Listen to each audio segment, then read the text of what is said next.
بسم اللہ الرحمن الرحیم۔ السلام علیکم بابا جی، میرے لیے یہ بچہ اتنا ہی ضروری ہے جتنا انسانی زندگی کے لیے ہوا اور پانی۔ دونوں بیویوں کو ملک صاحب نے اس وجہ سے طلاق دی کہ ان میں کئی سال کا انتظار بھی دونوں کی گود ہاری نہیں ہو پائی تھی۔ نہ ان میں کوئی کمی تھی اور نہ مجھ میں کوئی نقص ہے۔ ملک صاحب کے ٹیسٹ بھی پازیٹیو ہیں۔ رضیہ بیگم نے پریشانی کے عالم میں کالے علم کے ماہر برکت مسیح کے حجر میں صف پر دوسرے لوگوں میں سے باری آنے پر بڑی بےچارگی سے اپنی داستان بیان کی اور التجا کی کہ اب آپ ہی کچھ کریں۔ دیکھو بیٹی، تمہیں نو چندی اتوار تک انتظار کرنا ہوگا۔ کچھ چیزیں حاضرات کی مدد میں مجھے درکار ہوں گی۔ کوئی 7,500 روپے تک کا خرچہ ہوگا۔ جی ہاں، یہ لیں 10,000۔ رضیہ بیگم نے اپنے بڑے سے پرس کی زپ کھولتے ہوئے ہزار کے 10 نوٹ نکالتے ہوئے بابا برکت مسیح کے آگے رکھ دیے۔ ٹھیک ہے بیٹا، رابطہ نمبر چھوڑ جاؤ، میں تمہیں آگاہ کر دوں گا۔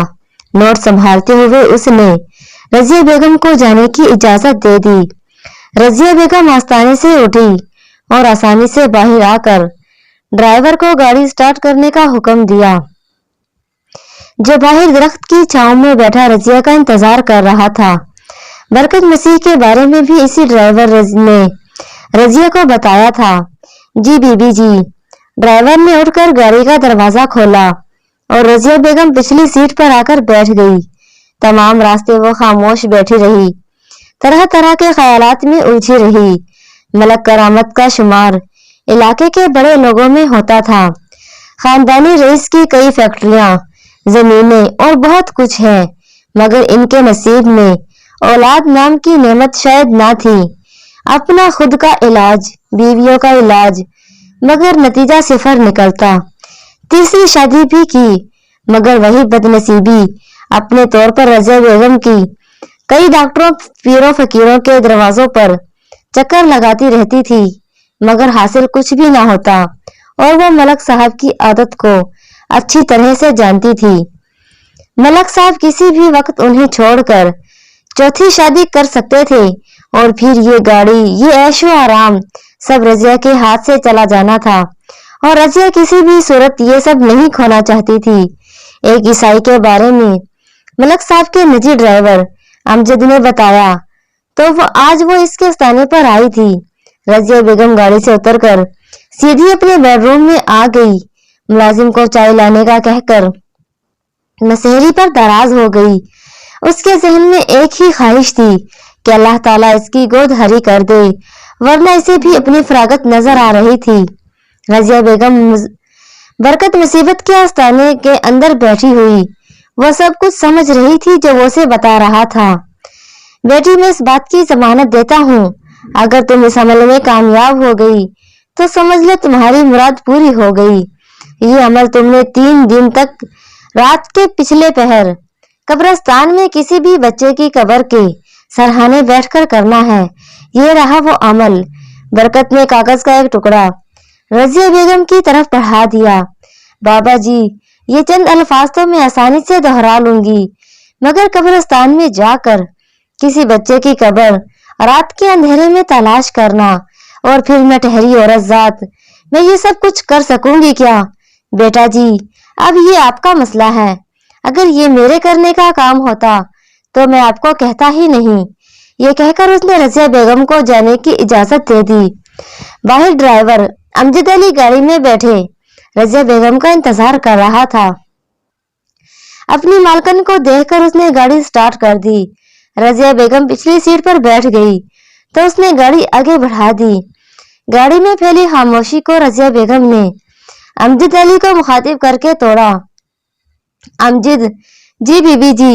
امجد علی، تم میرے بھائیوں جیسے ہو، اور میں نے بہت سوچ کر تم کو اپنا راز بتانے کا فیصلہ کیا ہے۔ بی بی جی، آپ بے فکر رہیں، میری جان کی بھی ضرورت پڑے تو میں حاضر ہو جاؤں گا۔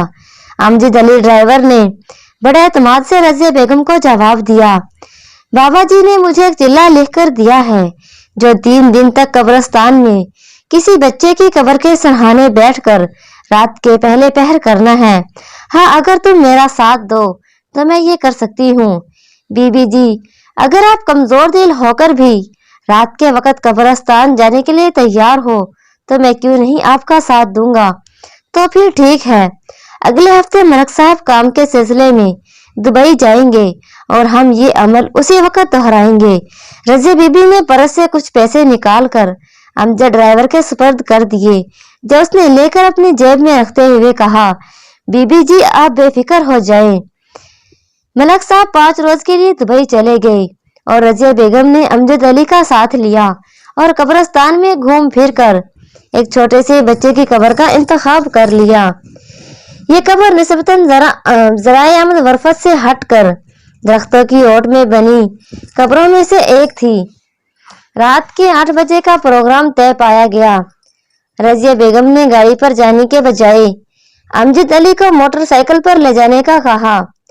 ٹھیک ہے بی بی جی، میں موٹر سائیکل لے کر پارک کے کونے پر پورے 8 بجے آپ کا انتظار کروں گا۔ آپ وہاں تک آٹو میں بیٹھ کر آ جائیے گا۔ 8 بجے رضیہ بیگم گھر سے نکلی اور آٹو پکڑ کر پارک کے کونے پر آ کر بیٹھ گئی۔ امجد علی کو باہر کھڑے پایا تو آٹو چھوڑ کر امجد علی کے پیچھے موٹر سائیکل میں بیٹھ گئی۔ اس نے قبرستان والی سڑک کی جانب موٹر سائیکل موڑ لی۔ جنازہ گاہ کے اندر کوئی جنازہ پڑھایا جا رہا تھا اور ویسے بھی قبرستان میں اکا دکا لوگ نظر آ رہے تھے۔ امجد علی نے موٹر سائیکل کا رخ قبرستان کے اندر جالی میں پگڈنڈی پر ڈالتے ہوئے احتیاط سے اسے بچے کی قبر پر جانے والی سائیڈ پر منتخب کر لیا۔ قبرستان میں گپ اندھیرا تھا، بس موٹر سائیکل کی ہیڈ لائٹ کی بدولت قبروں کے ادھر ادھر جاتے راستے صاف دکھائی دے رہے تھے۔ آخر کار امجد علی نے موٹر سائیکل چھوٹی سی قبر کے قریب آ کر روک لی۔ رضیہ بیگم اتر کر کانپتے قدموں سے بچے کی قبر کی طرف چلنا شروع ہو گئی۔ امجد علی موٹر سائیکل کھڑی کر کے اس کے اوپر دونوں ٹانگیں سمیٹ کر بیٹھ گیا اور بی بی جی کے واپس آنے کا انتظار کرنے لگا۔ رضیہ بیگم نے برکت مسیح کا بتایا ہوا عمل اچھی طرح سے یاد کر لیا تھا، اس لیے پڑھنے میں اسے کوئی دقت نہیں محسوس ہو رہی تھی۔ اس عمل کو شروع کرنے سے پہلے اس کے پورے وجود میں ایک عجیب طرح کی سنسناہٹ گونج رہی تھی۔ اس اندھیرے میں ڈوبے قبرستان کا ماحول دل دہلا دینے والا تھا۔ امجد علی بھی سہما ہوا رضیہ بیگم سے چند منٹ دور موٹر سائیکل پر جمع ادھر ادھر کا جائزہ لے رہا تھا۔ مقررہ تعداد پوری کرنے کے بعد رضیہ بیگم اٹھی اور قبروں سے بچتی ہوئی ڈرائیور امجد علی کی طرف بڑھنے لگی۔ اس نے موٹر سائیکل سٹارٹ کی اور رضیہ بیگم کے بیٹھتے ہی قبرستان سے باہر جانے کے لیے آگے بڑھا دی۔ 3 دن تک رات کے پہلے پہر جا کر بیگم امجد علی کے ساتھ وہ عمل دہراتی رہی جو بابا برکت مسیح نے بتایا تھا۔ بچے کی قبر کے سرہانے 2 ماہ بیت گئے، کوئی نتیجہ برآمد نہ ہوا تو اسے برکت مسیح پر بہت غصہ آیا۔ ڈرائیور امجد علی کو گاڑی نکالنے کو کہا۔ اس کے ساتھ ہی وہ برکت مسیح کے آستانے پر پہنچ گئی۔ اسے بات کا تذکرہ کیا تو اس نے یہ بات کہہ کر ختم کر دی کہ تمہیں تو اکیلے جانے کا کہا تھا اور تم اپنے ساتھ ایک باڈی گارڈ بھی لے گئی۔ اب میرے پاس اس کا کوئی حل نہیں، غلطی تمہاری تھی، اس لیے اب تم جاؤ میرے پاس سے۔ جو اس معاملے کا توڑ تھا وہ میں نے تمہیں بتا دیا تھا، اب کوئی اور دروازہ دیکھو۔ یہ کہہ کر وہ دوسرے حاجت مندوں کی طرف متوجہ ہو گیا۔